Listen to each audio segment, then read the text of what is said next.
مشاهدينا الأعزاء، برحب بحضراتكم في إطلالة جديدة وحلقة جديدة من برنامجكم قصتي. أنا نانسي إبراهيم بشرف القائي بحضراتكم. معنا النهاردة قيمة وقامة، امرأة متفردة في مجالها. الحقيقة إن هي أكاديمية وباحثة وسيدة من طراز فريد. يمكن رسمت صفحات من النجاح والقلق من خلال شغفها، من خلال حبها لعملها. هي صحيح متخصصة في مجال الإعلام وتحديدا الصحافة والنشر، ولكن كان ليها شغف من نوع خاص. اهتمت بشكل كبير جدا أن تتعمق وأن توغل في الشخصية المصرية بخفة ظلها بكل ملامحها، وقدمت لنا مؤلفات مهمة جدا ودراسات أكثر أهمية. لها باع طويل في مشوارها، لها مؤلفات مهمة، لها مواقف، لها نوادر، وأيضا نقدر نقول ليها كمان ذكريات ومشوار طويل حافل بالإنجازات. معنا ومعاكم النهاردة سيدة تعد قيمة وقامة في مجالها. احنا بنشرف بوجودها معانا النهاردة، ويمكن أنا كمان سعيدة لأن هي أستاذة وأكاديمية في مجال الإعلام، ودايما الإعلام كده احنا دمنا بيحن لبعض. الحقيقة معانا ومعاكم النهاردة الأستاذة الدكتورة عزة عزت، أستاذ الإعلام والصحافة والباحثة في الدراسات المصرية، الشخصية المصرية. أهلا بحضرتك معانا. أهلا بيكي، منورة الدنيا كلها. الله يخليك. دكتورة عزة، من البداية خالص ناس كتيرة ما تعرفش إن حضرتك طبعا مصرية حتى النخاع، ولكن أصول حضرتك جزائرية. الوالدة أصولها جزائرية، ولكن لم نلمح هذا بالمرة في كتاباتك، في مؤلفاتك. الصورة الواضحة جدا، العيان والظاهرة للناس المصرية 100% اللي دمها خفيف، اللي تتوقف عند الشخصية المصرية اللي بطبعها ثرية. كلمينا عن أصول حضرتك من الوالدة، إن حضرتك والدة حضرتك ليها أصول جزائرية، وكلمينا عن تأثير هذه الأصول على شخصية حضرتك. هو أنا مصرية لأن طبعا والدي مصري أكيد، بس أمي جزائرية. جزائرية، أبوها من الجزائر وأمها من تلمسان، وجم في مصر أيام الحرب العالمية الأولى واتجوزوا هنا، ومامتي اتولدت في مصر. نعم. بس اتربت في مصر وفي المجتمع المصري وبقت مصرية تماما، لدرجة ان انا لما عملت كتابي بتاع الامثال الشعبية الاستاذ عبد الرحمن الابنودي قال لي تعالي هنا، انت امك مين؟ ما حدش يعمل كتاب زي ده الا اذا كانت امه مصريه قراري. قلت له لا بقى للاسف زي والدته يمنى. يمنى كان لها بصمات في حياته. قلت له لا، هي مش مصريه بس هي كانت روحها مصريه. نعم. يعني فعلا تاثرت بالحياه في مصر وروحها مصريه فعلا يعني. نعم. حضرتك اتولدتي سنه 1947 في حي الحسينيه بجامع يعني بجوار جامع القاضي في المنصورة. في المنصورة. دايما سيدات المنصورة بيبقوا جميلات، الشكل والروح. انت اللي منصوره مش انا. دي شائعه بتقول ان الحمله الفرنسيه اثرت في النسل في المنصوره، فبقى في الوان. لكن انا الحقيقه براءه من هذه التهمه خالص. انا لا، مش خالص، انا مصريه شايفه مصريه يعني حتى النخاع. طيب قولي لي بقى، بدايه حضرتك او نشأتك وميلادك في المنصوره في حي الحسينيه ازاي اثر في حضرتك؟ يعني البدايات يعني فتره الطفوله والصبا بالظبط. انا ما عشتش صبايه في المنصوره. انا عشت 4 سنين ونص او حاجه صغيره في المنصوره. بس اذكر المنصوره كويس قوي. والاماكن اللي كنا يعني بنتفسح فيها. مدرستي في المنصوره، كنت في مدرسه الامريكان، بنات الامريكيه في المنصوره. كانوا بيحرصوا كمان يعلمونا قرآن، فكنت بروح في الصيف كتاب اسمه كتاب البرنسيسة. بنروح نتعلم قرآن. وناخد معانا لوح اردواز ونقعد نكتب. وحتى كنت بنطق لوح الاردواز اللي هو زي لوح اسود كده صغير. بس مش بنكتب عليه بالطباشير. بيتكتب عليه بماده تانية كده اسمها اردواز، زي الباستل، زي الالوان الباستل، مش مضره للاطفال. عشان ما نتوسخش وحتى كنت اللي اذكره ان كنت بقرا قرآن باخطاء يعني نطق، لان كنت لسه 3-4 سنين حاجه كده.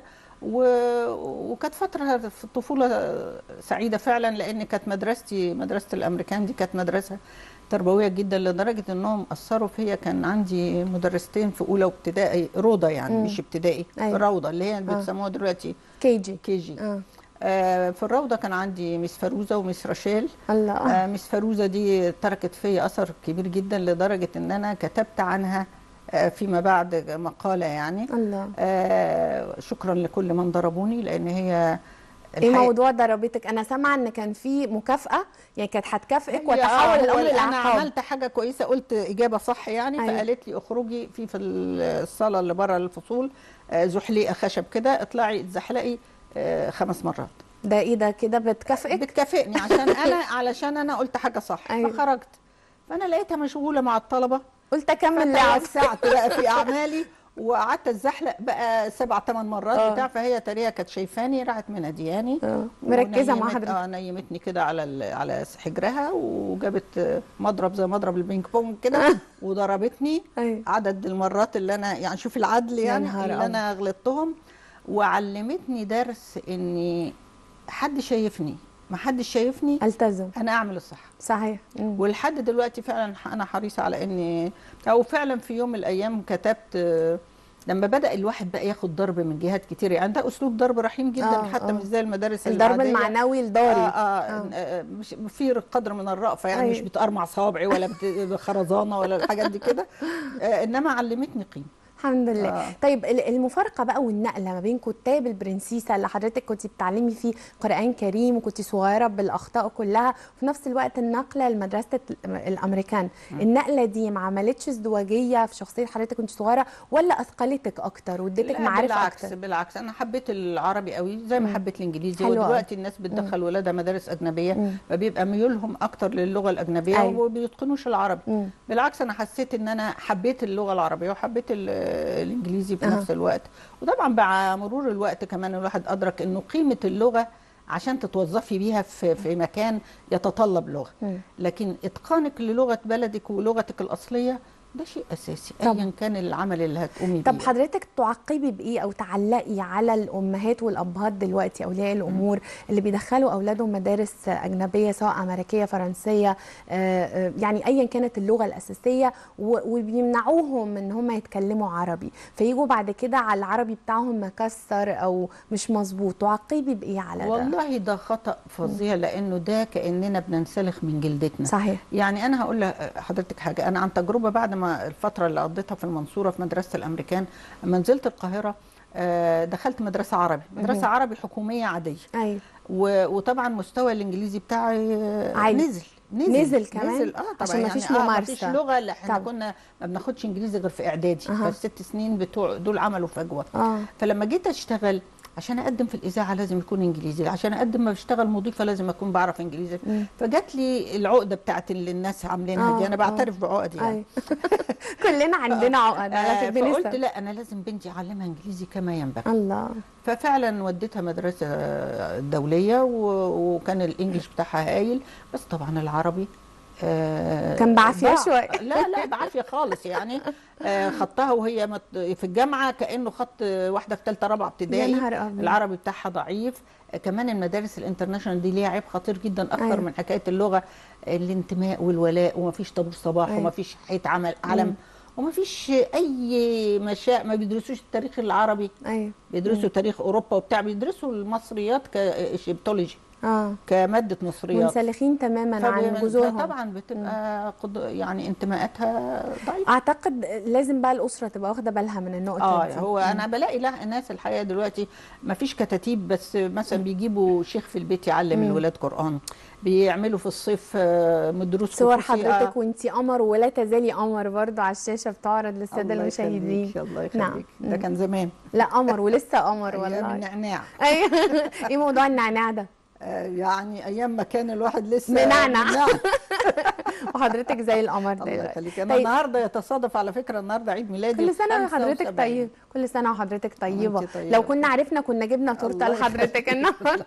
كل سنه وحضرتك بالف خير. طيب حضرتك ذكرتي انك انتقلتي من المنصوره، سبتي بقى حي الحسينيه وسبتي المنصوره وانتقلتي للقاهره، وتفتكري حضرتك اتنقلتي سنه كام وحصل شك او صدمه حضاريه، ولا حسيتي انك مفتقده المنصوره بالمناظر المبهجه والخضار، جيتي بقى للمدينه، يعني افتقدتي ايه واكتسبتي ايه؟ في القاهره افتقدت مدرستي، فدخلت مدارس عربي بقى ومناخ مختلف. لكني كنت سعيده باني انا كنت من سكان حي مصر الجديده، فحي مصر الجديده ده له خصوصيه شديده. نعم. وحي جميل فعلا وكده. في البدايه كان طبعا الاهل اللي في القاهره مستنكرين لكنتنا شويه، كانت زمان مميزه لكنه اهل المنصوره، فكنا طبعا بيتنمروا علينا شويه، لكن سرعان ما تعودت على الحياه في المنصوره في القاهره وحبيتها يعني. نعم.